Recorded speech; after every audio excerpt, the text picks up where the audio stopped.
다 같이 기도하심으로 우리 목자 헬퍼 세미나 시작하도록 하겠습니다. 참 좋으신 아버지 하나님, 은혜와 사랑 감사합니다. 오늘도 귀한 하루 허락해 주시고 또 이렇게 목자 헬퍼 비대면 세미나로 모일 수 있도록 은혜 주신 것 감사합니다. 우리가 어느 자리에 있든지 하나님을 바라보며 또 하나님께서 이루실 일들을 기대하며 또 하나님께서 세우실 하나님 나라를 꿈꾸며 살아가는 믿음의 백성들이 다 되게 하여 주시옵소서. 또 힘들고 어려운 상황 가운데 놓여 있습니다. 그러나 그 상황을 우리가 바라보는 것이 아니라 그 뒤에서 역사하시는 하나님을 바라보며 이 모든 것 뛰어넘을 수 있는 믿음의 성도들이 다 되게 하여 주시옵소서. 모든 것 주님 앞에 감사드리오며 이 모든 말씀 예수님의 이름으로 기도하옵나이다. 아멘. 한 주간 동안 잘 지내셨습니까? 오늘 이제 어떻게 보면 올해 두 번째 목장 모임인데요. 여러분, 지난주에 사실 목장 모임에 대한 설명을 좀 드렸어야 되는데 제가 그냥 늘 하다 보니까 설명을 못 드린 것 같아요. 목자를 새로 맡으신 분들이 계시고 또 헬퍼를 새로 맡으신 분들이 계실 텐데요. 목장 모임은 늘 말씀을 드리지만 이 교회를 움직이는 동력 가운데 아주 큰 역할을 하는 부분이 바로 이 목장입니다. 그래서 이제 두 날개로 비유를 하는데요. 교회는 두 날개가 있습니다. 한 날개는 대예배, 예배를 통해서 우리가 회복을 얻고 말씀을 통해서 우리가 그 말씀을 듣고 위로받고 또 도전도 받고 그래서 그 말씀을 붙들고 살아가기 위해서 이제 몸부림치게 되는 교회의 한 날개고요. 또 한 날개는 소그룹 모임입니다. 바로 이 목장 모임인데요. 이 목장 모임을 통해서 대예배 때 들었던 그 말씀을 가지고 한 주간 동안 어떻게 살았는가, 한 주간 동안 어떻게 몸부림치면서 그 말씀을 지키기 위해서 노력했는가, 이것을 나누는 거예요. 예배 시간에 나눌 수 없잖아요. 그러니까 예배 시간에 나눌 수 없는 부분을 이 들은 말씀을 가지고 이 한 주 동안 어떻게 살았는지, 또 그 한 주 동안 그 말씀이 나에게 어떤 양약이 되었는지, 또 그 한 주 동안 그 말씀이 어떤 어려움 가운데서 이길 수 있는 능력이 되었는지, 이런 부분들을 같이 나누면서 이 나눔이 증폭되어지는 겁니다. 그래서 하나님의 은혜가 나눔을 통해서 더 커지게 되고 더 파워풀해지고, 그래서 그런 나눔을 통해서 은혜 받고 도전 받고 성령 받은 그 마음을 가지고 또 예배에 나와서 말씀 듣고 같이 기도하고 찬양하고 예배하고 그러면서 영적으로 성장하고 성숙해져 가는 것이 바로 믿음 생활의 이 사이클이에요. 그래서 이 두 날개가 바르게 서 있으면 교회는 성장할 수밖에 없다라는 것이죠. 그래서 우리 목자 헬퍼들이 상당히 중요한 역할을 감당하시는 거예요. 여러분들이 한 축을 담당했다고 해도 과언이 아닌 게 맞는데요. 그래서 여러분들이 맡은 목장의 목원 식구들을 다 영적으로 이끌어 가야 하고요. 그분들이 영적으로 바르게 설 수 있도록 이 목장 모임을 통해서 한 주간의 말씀을 같이 나누고 어떻게 지냈는지, 또 이 말씀을 어떻게 붙들고 살았는지, 어떻게 또 승리했는지, 이런 부분들을 나누는 시간입니다. 그래서 예전에는 이 목장 모임이 가르치고 배우는 시간이었어요. 근데 이제 그것이 아니라 사실은 목장은 나누는 거예요. 여러분들이 같이 여기 뭐 질문이 4가지가 있는데 뭐 한 가지 질문을 나누다가 1시간, 2시간이 가면 굳이 끝까지 하실 필요 없어요. 한 질문에 여기에 막 꽂혀가지고 막 여러 가지 토론이 되고 나눔이 되면 거기서 멈추셔도 상관이 없습니다. 근데 어쨌든 문제를 풀기 위한 모임이 아니라 같이 나누는 거예요.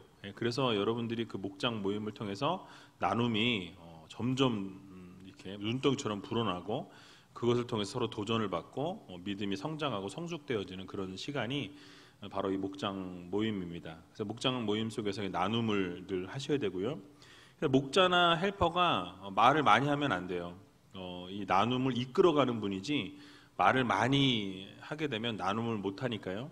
목자와 헬퍼는 이 중간에 나눔이 되어질 수 있도록 이렇게 이끌어가시는 분이고, 만약에 이제 목자가 이끌어가는데 어느 누군가가 말을 너무 오래 한다. 그럼 헬퍼분이 너무 말이 기니까 우리 이렇게 조금 정리했으면 좋겠어요. 그래서 그 완급 조절을 좀 같이 해주는, 그렇게 해서 꽁짝이 맞아야 돼요. 그래서 이 목자와 헬퍼들이 같이 이 목장 나눔이 잘 나눠질 수 있도록 그렇게 이끌어 가야 합니다. 그래서 계속해서 이야기했지만 지금은 상태가 대면으로 할 수 없어요. 그러니까 비대면으로라도 모여서 같이 나누고 인터넷으로 뭐 줌이나 또는 미트나 뭐 이런 프로그램들을 활용해서 인터넷으로 나누시고 같이 이렇게 협력해서 그리고 또 전체가 다 모일 수 있을 때 또 그렇게 또 모일 수 있는 그런 목장이 되었으면 좋겠습니다.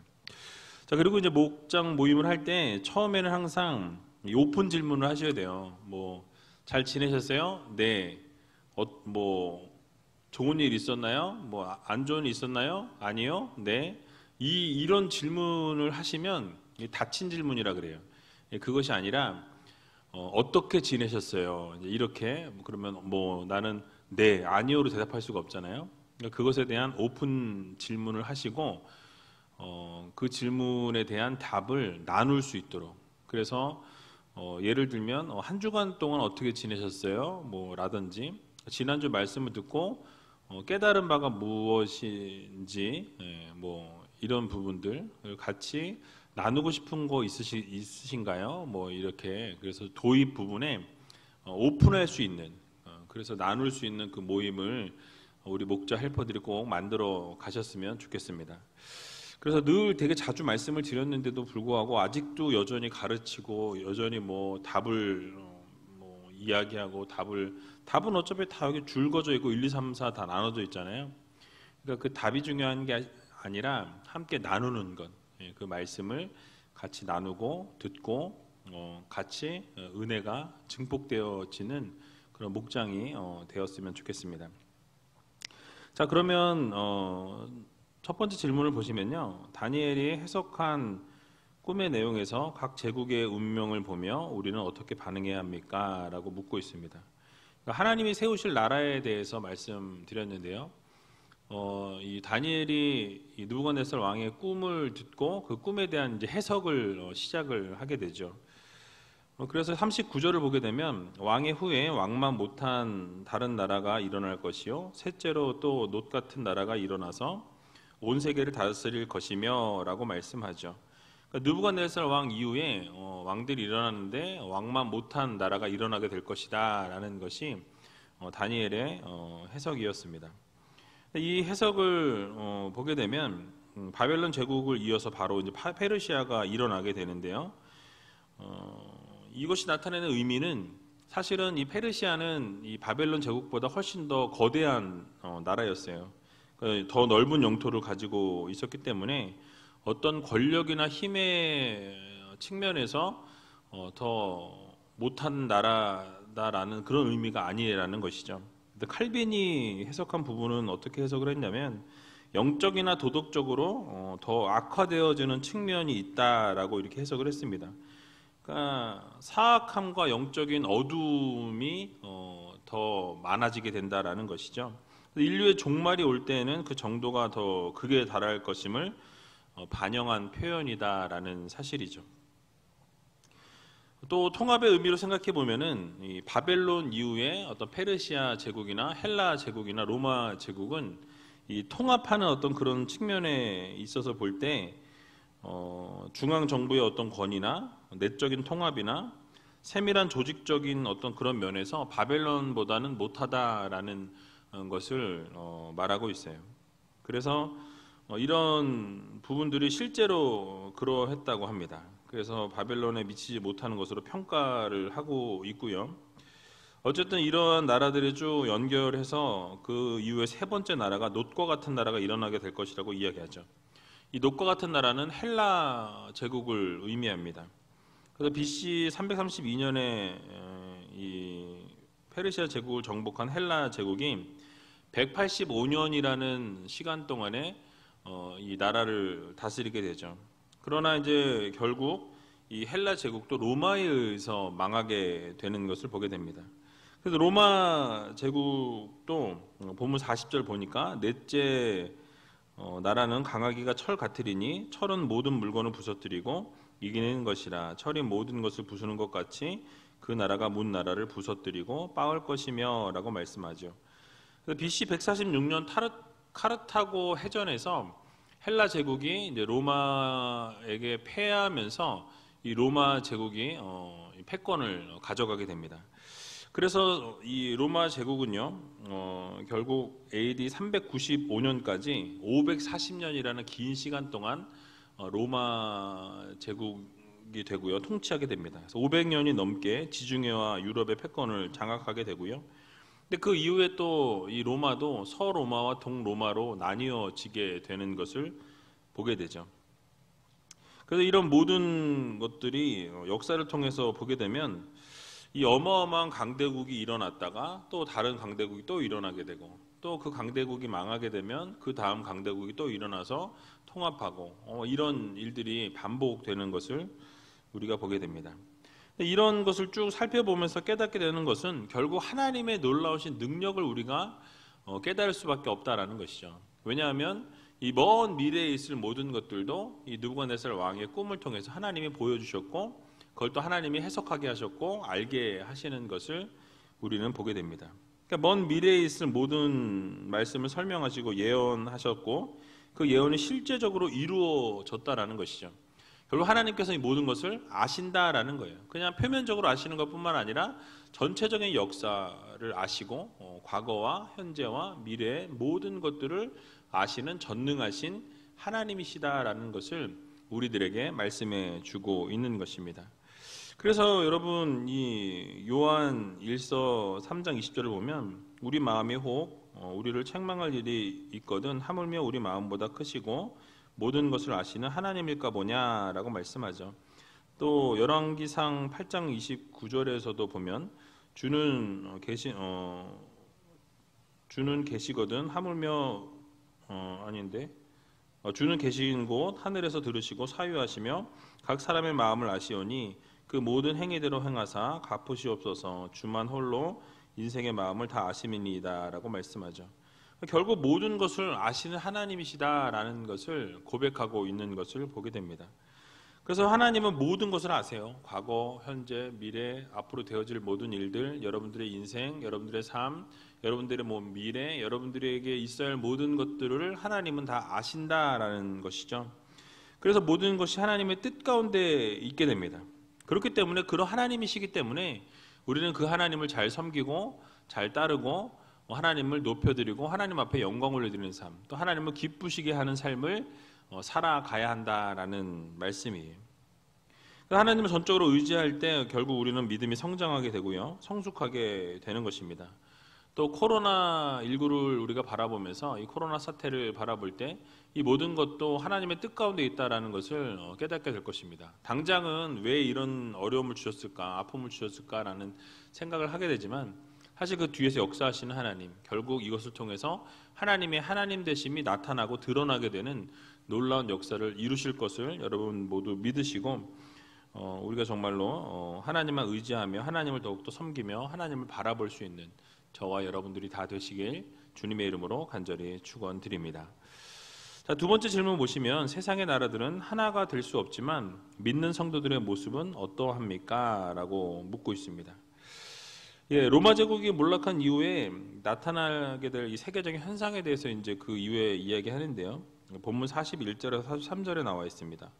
왕께서 그 발과 발가락이 얼마는 토기장이의 진흙이요 얼마는 철인 것을 보셨은즉 그 나라가 나뉠 것이며 왕께서 철과 진흙이 섞인 것을 보셨은즉 그 나라가 철의 든든함이 있을 것이나 그 발가락이 얼마는 철이요 얼마는 진흙인즉 그 나라가 얼마나 든든하고 얼마나 부서질 만할 것이며 왕께서 철과 진흙이 섞인 것을 보셨은즉 그들이 다른 인종과 서로 섞일 것이나 피차에 합하지 아니함이 철과 진흙이 합하지 않음과 같으리이다라고 말씀하죠. 결국 이 느부갓네살이 본 신상의 발과 그 발가락의 쇠와 진흙으로 이루어져 있다라고 이렇게 이야기하는데요. 이것은 두 가지를 의미한다고 해석합니다. 첫 번째로는 이 로마 제국 이후에는 이제 강한 나라와 약한 나라들이 많이 나타나게 된다라는 것을 이야기하죠. 한두 나라가 아니라 여러 나라들이 함께 일어난다라는 것을 예시하고 있습니다. 10가지 발가락을 이야기하죠. 10개 발가락. 그리고 이제 두 번째는 이것이 보여주는 게 바로 세상 나라들이 하나로 연합되지 못하고 결국 다 분열되어지게 될 것이다. 나뉘어질 것이다. 라는 것을 말씀하고 있습니다. 그래서 흙도 그냥 흙이 아니라 진흙이고 쇠와 성질이 다르기 때문에 같이 연합하기는 쉽지 않습니다. 물론 이 진흙이 쇠를 덮어서 이렇게 뭐 일시적으로는 붙어 있을 수 있겠지만은 그것이 시간이 지남에 따라 다시 흩어지게 되고 나뉘어지게 될 수밖에 없다라는 사실이죠. 그래서 여러분 이 일시적으로는 하나가 될 수 있지만 결국은 분열하고 반목을 거듭하게 될 수밖에 없는 것을 우리들에게 말씀해 주고 있습니다. 로마 제국이 몰락한 이후로 크고 작은 많은 나라들이 출현하게 되고 또 온전한 연합도 이룰 수 없다라는 것을 이 본문이 말씀하고 있는 것이죠. 실제로 우리 역사를 보게 돼도 단 한 번도 그 이후로 세계가 통일된 일이 없었고요.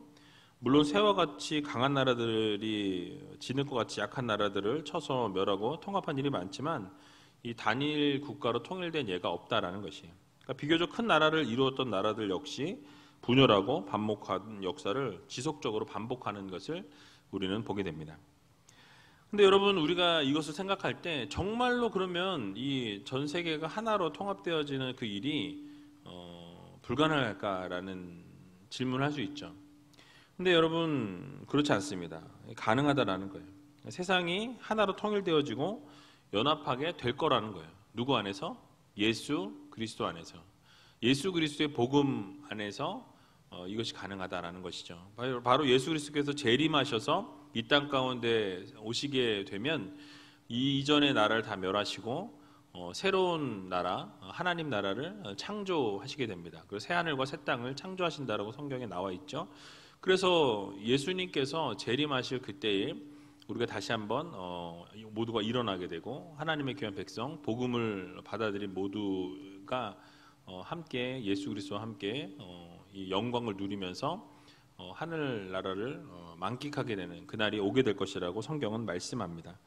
그래서 이 십자가로 인해서 하나님과 사람 사이 또 사람과 사람 사이에 막힌 담을 허물어 버리신다라는 거죠.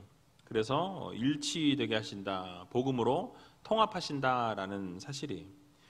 그래서 누구든지 예수 그리스도 안에 들어가기만 하면 온전히 하나 되는 것이 가능하다. 성령의 기름 부으심을 통해서 모두가 하나 되는 놀라운 기적의 역사를 이루신다라는 것을 여러분들 모두 믿으시기 바랍니다. 그래서 성령께서 허락해 주시는 마음으로 하나가 되어서 주님 안에서 우리가 완전한 하나를 결국 이루게 되는 거예요. 이 불완전한 것이 아니고 진실되고 온전한 것이다라는 것이죠.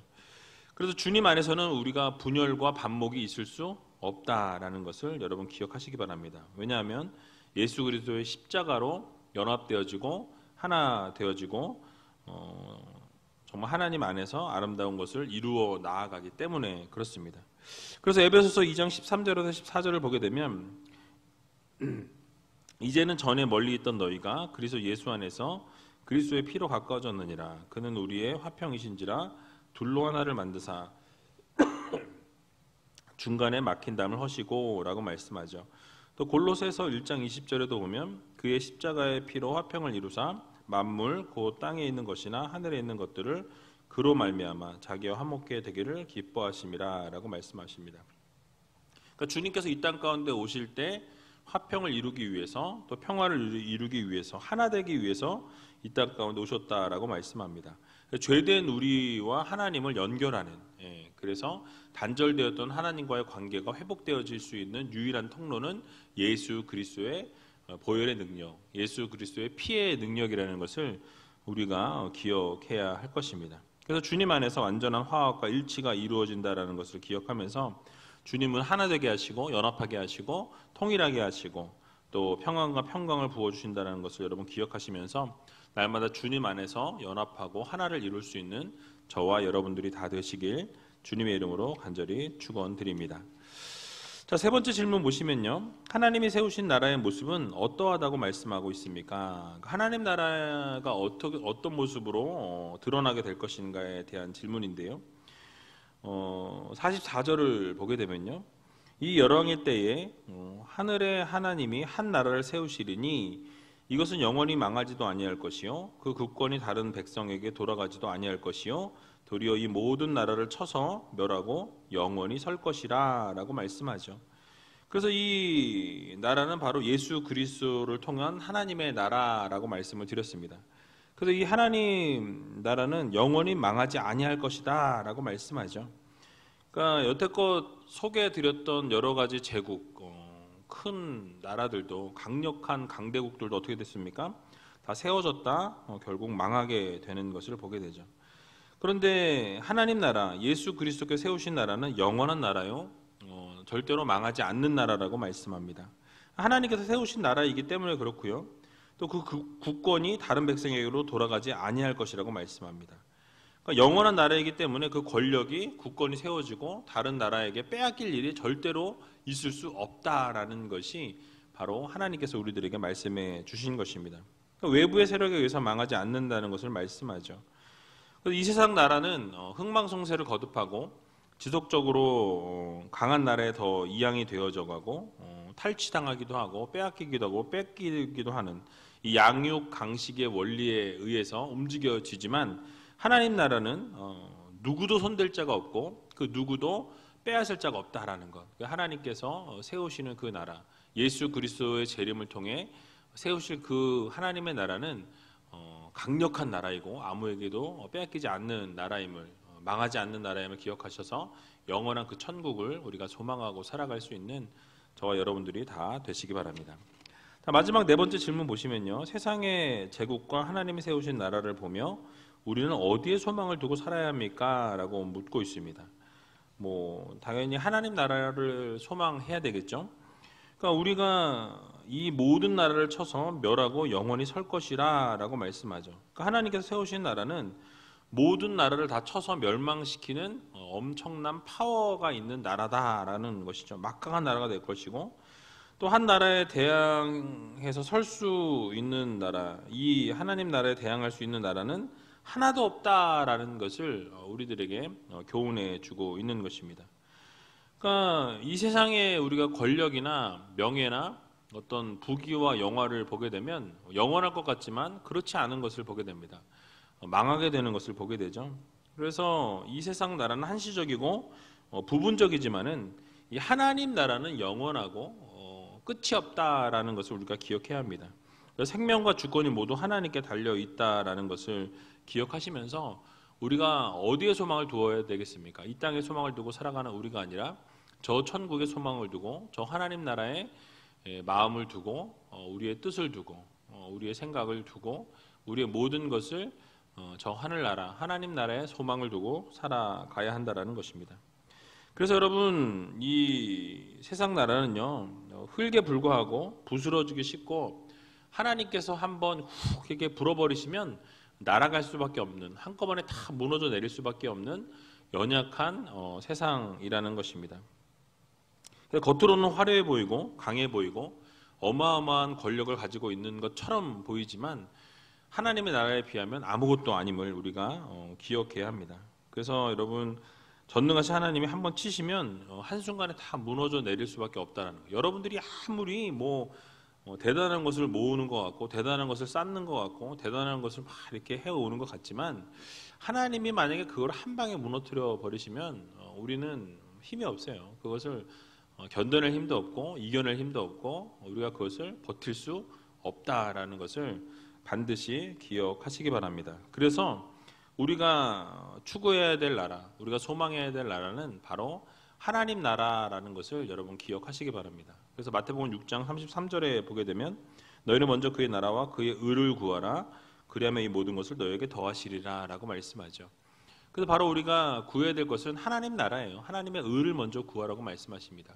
그래서 이 세상의 어떤 명예와 부귀와 권력과 어떤 보여지는 것, 눈에 보이는 것들을 구하는 우리가 아니라 저 천국을 소망하고 저 천국을 우리가 구하며 살아갈 때 결국 하나님께서 모든 걸 채우시고 그 위에 더해 주시는 놀라운 기적 역사를 이루신다는 사실을 여러분 모두 믿으시고 오늘 본문의 말씀처럼 하나님의 나라와 하나님의 의를 먼저 구하고 하나님 나라를 소망하며 꿈꾸며 그 하나님 나라의 비전을 두고 살아갈 수 있는 저와 여러분들이 다 되시길 주님의 이름으로 간절히 축원드립니다. 우리 기도하도록 하겠습니다. 참 좋으신 아버지 하나님, 은혜와 사랑 감사합니다.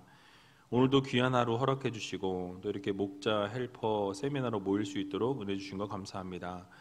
우리 목자로 세워짐을 받은 또 헬퍼로 세워짐을 받은 하나님의 귀한 자녀들을 기억하시고 저들의 삶과 인생을 책임져 주셔서 날마다 하나님 나라를 꿈꾸며 하나님 나라를 소망하며 살아갈 수 있는 믿음의 성도들이 다 되게 하여 주시옵소서. 이 땅 가운데 소망을 두고 이 땅 가운데 마음을 두고 살아가는 우리가 아니라 저 천국에 저 하나님 나라의 소망을 두고 살게 해주시고 하나님께서 기뻐하시는 모습으로 설 수 있는 믿음의 자녀들이 다 될 수 있도록 주님께서 도와주시고 함께하여 주시옵소서. 특별히 어려운 시기 가운데 있습니다. 그러나 이 어려움을 믿음으로 극복하게 해주시고 또 어려울 때일수록 더 모이게 힘쓰게 해주시고 또 모일 때마다 하나님의 놀라우신 능력과 은혜를 경험하는 믿음의 성도들이 다 될 수 있도록 주님께서 도와주시옵소서.